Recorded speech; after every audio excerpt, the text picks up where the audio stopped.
Hello guys दोस्तों, SBI का जो क्लरिकल का फॉर्म निकला हुआ है इसमें एक क्लॉज सिविल वाला है। काफ़ी लोग बोल रहे हैं कि सर जब हम फॉर्म भर रहे हैं तो सिविल से रिलेटेड क्वेश्चन पूछा है कि जिसमें कोई लोन एंड क्रेडिट कार्ड के ड्यूज़ हैं या नहीं, इसका ऑप्शन दिया है यस और नो करने के लिए। तो उस सिचुएशन में आपको क्या करना होगा, देखो गाइज मैं आपको यहाँ पर पूरे केसेस समझा दे रहा हूँ, ठीक है। बट एक चीज़ इंपॉर्टेंट और बता दूँ, एसबीआई के लिए जो रीजनिंग और आपका जो डीआई है इसके लिए करंट अफेयर्स फंडा की ओर से बहुत सारे वीडियो पैकेज अवेलेबल हैं।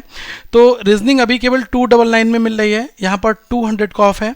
और जो डीआई है, मास्टर डीआई का पैकेज है, ये 599 की जगह 399 में मिल रहा है। तो आप इसको जरूर ले लें, डिस्क्रिप्शन में लिंक दिया है और एक कूपन कोड है CAF200। आप इसको अप्लाई करोगे तो ये दोनों कोर्सेज आपके डिस्काउंटेड हो जाएंगे। ये बहुत टाइम के बाद ऑफर है, 499 की जगह केवल 299 में आपको रीजनिंग मिल रही है। और जो करंट अफेयर्स है ये 249 की जगह आपको 230 रुपीज़ में मिल जाएगा। यहाँ पर कूपन कोड CAF10 आपको अप्लाई करना पड़ेगा, ठीक है। अब आ जाते हैं उस पुराने पॉइंट के ऊपर जिसकी भी हम लोग चर्चा यहाँ पर कर रहे हैं।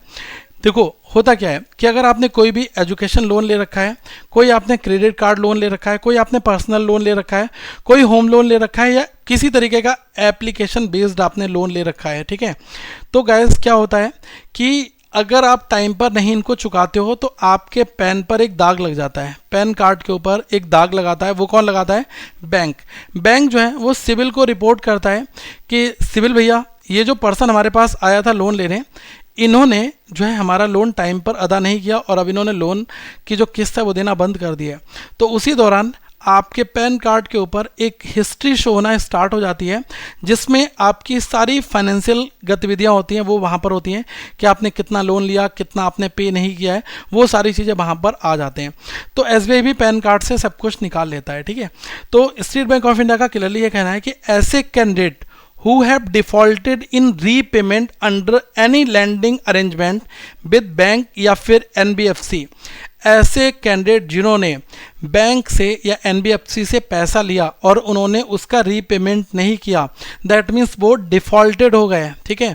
तो ऐसे लोगों के लिए या तो सिविल स्टेटस अपना अपडेटेड रखना है ताकि हमें पता चल पाए कि वो डिफ़ॉल्टेड तो हुए थे, उन्होंने पैसा पे करके अपना सिविल अपडेट करा लिया है और अब बैंक की कोई भी देनदारी उनके ऊपर नहीं है, या फिर वो एक NOC नो ऑब्जेक्शन सर्टिफिकेट हमें प्रोड्यूस करें लेंडर की ओर से। लेंडर मतलब आपका बैंक, ठीक है। आपका बैंक एक हमें NOC दे कि कोई प्रॉब्लम नहीं है, हमारी ओर से हम इनको एक NOC दे रहे हैं कि हमारे ऊपर जो है अब हमें इनसे कोई पैसा नहीं लेना है, कोई बकाया इन पर नहीं है, ठीक है। ये कब तक देना है? Before the date of joining in the selected post. जब आपकी ज्वाइनिंग हो जाती है, ज्वाइनिंग से पहले पहले आपको ये चीज़ें प्रोड्यूस करनी है एसबीआई के पास में, ठीक है। अगर आप ऐसा नहीं करते हो तो फिर जो है अथॉरिटीज़ के पास में पूरे राइट्स हैं कि वो आपका जो भी सिलेक्शन हुआ है इसको ये लोग विड्रॉ कर लें और कैंसिल कर दें, ठीक है। देखो गाइस कई बार क्या होता है, कुछ लोग कहते हैं कि सर जो एजुकेशन लोन है ना ये मेरा माफ़ कर दिया गया, ठीक है, लेकिन फिर भी वो जो उसका पैन है वहाँ पर वो शो करता है, ठीक है। तो उस केस में वो क्या करे, अपनी ब्रांच में जाए और अपने BM साहब से उनके लेटर हेड पर एक लेटर लिखवाए, ठीक है, एसबीआई के लिए ही डायरेक्टली कि हम आपको ये बात बताते हैं कि इन पर्सन का कोई भी लोन अब बकाया नहीं है, जो भी था वो वेव्ड ऑफ हो गया है, राइट ऑफ हो गया है, हमारे ऊपर इनका कोई ड्यूज़ नहीं है, आप इनको जॉब दे रहे हो तो हमें इसमें कोई परेशानी नहीं है, ठीक है, ये चीज़। या फिर डायरेक्टली आप अपना एक सर्टिफिकेट ले आओ कि मैं बिल्कुल बेदाग हूँ, मेरे ऊपर कोई दाग नहीं है, बैंक आपको लिख कर दे कि हमारा कोई बकाया नहीं है, नो ड्यूज़, सब कुछ क्लियर है आपका बैंक की ओर से, ठीक है। तो आप वो लेटर जाकर प्रोड्यूस कर देते हो तो बैंक आपको ज्वाइनिंग वहाँ पर दे देगा।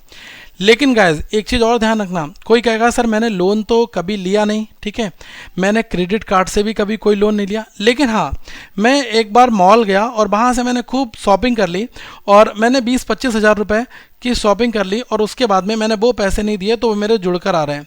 गाइज जुड़कर नहीं आ रहे हैं, पैन कार्ड में शो हो रहा है, ये भी आपका एक तरीके का लोन होता है, चाहे वो 1000 रुपये का लोन हो चाहे वो 100 रुपये का लोन हो, ठीक है, लोन तो लोन होता है, ठीक है। अगर आपने कोई भी पैसा कार्ड स्वैप कराया क्रेडिट कार्ड से तो वहाँ वो आपके पैन पर इफेक्ट डालेगा, ठीक है। तो आपको वो चीज़ें क्लियर करनी होगी अपनी बैंक के साथ में मिलकर, चाहे उस पर कितना भी इंटरेस्ट लगाओ, आप सेटलमेंट कर लो, बैंक से बात करो, बैंक को पे कर दो, ताकि आपको वो वहाँ पर एक सर्टिफिकेट प्रोवाइड करा के दे दें कि हाँ भाई अब सब कुछ क्लियर है। मिस्टर जो धनीराम जी थे जिन्होंने हमसे धन लिया था, अब इन्होंने हमारा सारा पैसा धन हमारा वापस कर दिया, अब हमें इनसे कोई प्रॉब्लम नहीं है, ठीक है। तो सिंपल ये चीज़ आपको करनी पड़ेगी। अगर आप ये करते हो तो आप SBI में इन हो। अगर आपका कुछ बचता है, होता है, नहीं हो पाता है, तो फिर गाइस SBI आपको एंट्री नहीं देने वाला। ये उसने स्ट्रिक्टली अपने फॉर्म में यहाँ पर कर दिया है, ठीक है। अब आ जाती है उस क्वेश्चन की कि सर मेरा लोन है, मैं वहाँ पर यस करूँ या ना करूँ। आप देखो नो कर दो, कोई प्रॉब्लम नहीं है, ठीक है, कि आपका कोई बकाया नहीं है। अगर अभी आपका बकाया है फिर भी आप नो कर रहे हो, इसका मतलब अब आप बैंक के पास जाकर अपना सेटलमेंट कर लो इस दौरान। तो आपका सेटलमेंट बैकग्राउंड पे हो गया है। और ज्वाइनिंग के डेट से पहले पहले आपका अगर जो भी सिविल अपडेट है या फिर आपके पास एक NOC है ज्वाइनिंग डेट से पहले पहले, तो कोई प्रॉब्लम नहीं है, SBI आपको बिंदास एंट्री करा देगा, ठीक है। उसको कोई दिक्कत नहीं है इन सब चीज़ों से। तो ये वाली चीज़ है। तो आप फॉर्म भर रहे हो तो उस दौरान आप बिल्कुल मेक श्योर हो जाओ कि मैं पे करूँगा और मैं आज ही बैंक से अगर बात करता हूँ और अपना ये सारा मुद्दा सेटल कर लेता हूँ और उसके बाद मैं फॉर्म भर दूंगा। नहीं तो मैं आज यस कर दे रहा हूँ, नो कर दे रहा हूँ, जो भी है वो आप समझ के कर दो, ठीक है, कोई दिक्कत नहीं है। लेकिन ज्वाइनिंग तभी मिलेगी जब आप जो है अपनी चीज़ों को क्लियर यहाँ पर करोगे, ठीक है।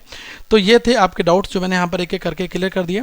और गाइज ये कोर्सेज जो है करंट अफेयर्स और reasoning pre plus mains, master DI pre plus mains, तो आप इनको ऑप्ट कर लो। 299 399 में ये कोर्सेज हैं, बहुत हैवी डिस्काउंट है। तो आप इससे अपनी प्रिपरेशन और भी बेहतर बना सकते हैं।